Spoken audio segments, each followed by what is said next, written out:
প্ৰশংসনীয় পদক্ষেপ আমি জনাইছো যোৰহাটৰ এজন যুৱকে উদ্ভাৱন কৰি উলিয়ালে ফেচবুকৰ দৰে আই অসমী নামৰ এক সম্পূৰ্ণ অসমীয়া সামাজিক এপ বৰ্তমান সময়ত সততে শুনিবলৈ পোৱা অসমীয়াগিৰি কথাষাৰ প্ৰকৃত অৰ্থত যেন কামেৰে কৰি দেখুৱালে যোৰহাটৰ মহপন্থাৰ এজন যুৱকে নাম হৈছে মাধুৰ্য প্ৰসাদ দত্ত বৰুৱা মাধুৰ্যই তিনি সহযোগীৰ সহায়ত লকডাউনৰ এই সময়ছোৱাতে ঘৰতে বহি সময়ৰ সদ্ব্যৱহাৰ কৰি উদ্ভাৱন কৰি উলিয়ালে ফেচবুকৰ দৰে আই অসমী নামৰ এক সম্পূৰ্ণ অসমীয়া আধুনিক ডিজিটেল সামাজিক এপ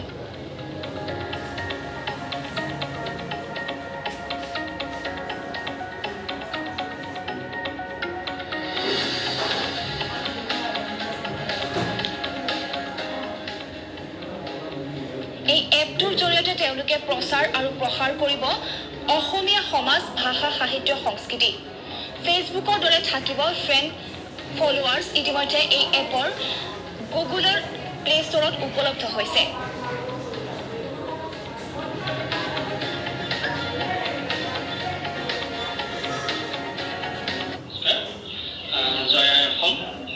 মই মাধুৰ্য প্ৰসাদ দত্ত বৰুৱা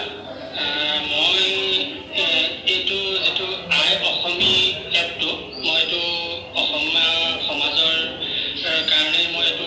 চিন্তা চৰ্চা কৰি পেলাই অসমীয়া ভাষা সাহিত্য সংস্কৃতি এই আটাইবোৰ বস্তু ৰক্ষণাবেক্ষণৰ কাৰণে মই এইটো মানে ক্ৰিয়েট কৰিছিলোঁ এই লকডাউনৰ সময়কণতে বহি আৰু লগতে মোৰ লগত দুজনমান সতীৰ্থ বন্ধু আছে আমি সকলোৱে একেলগে কথা বতৰা পাতি যে বৰ্তমান সময়ত সকলো মানুহৰ হাততে একোটা মোবাইল এণ্ড্ৰইড মোবাইল ফোন থাকে ব্যৱহাৰিক জীৱনত বৰ্তমান বিজ্ঞান আৰু প্ৰযুক্তিবিদ্যাৰ যুগ এইটো সচৰাচৰ কথা যে সকলোৰে হাততে এটা মোবাইল ফোন থাকিবই গতিকে আমি চিন্তা কৰিলোঁ যে আজিকালি মোবাইলবোৰত বিভিন্ন ধৰণৰ গ্ল'বেল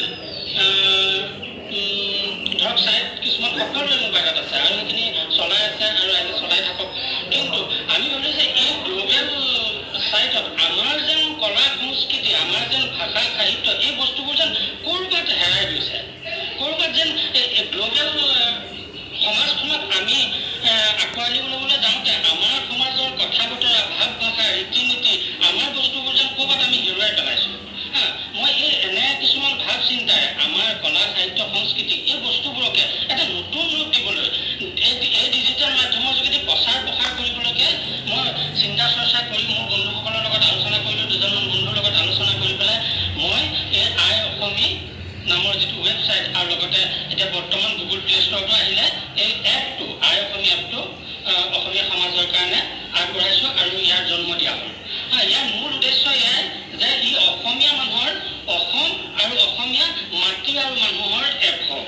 ইয়াৰ ভাৱ ভাষা কথা বতৰা এইখিনি হওক আমাৰ ঘৰুৱা আমি যেনেধৰণে কথা বতৰা পাতোঁ আমাৰ ভাৱ ভাষা হওক আমাৰ কথা বতৰা হওক আমাৰ চিন্তা হওক আমাৰ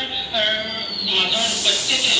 তেওঁলোকৰ কলা কৌশল প্ৰতিভা উদ্ভাৱন এইখিনি ইয়াৰ মাজৰে এতিয়া বাতৰিৰ পৰা মই ঋতুস্মিতা বিদায় লৈছোঁ ধন্যবাদ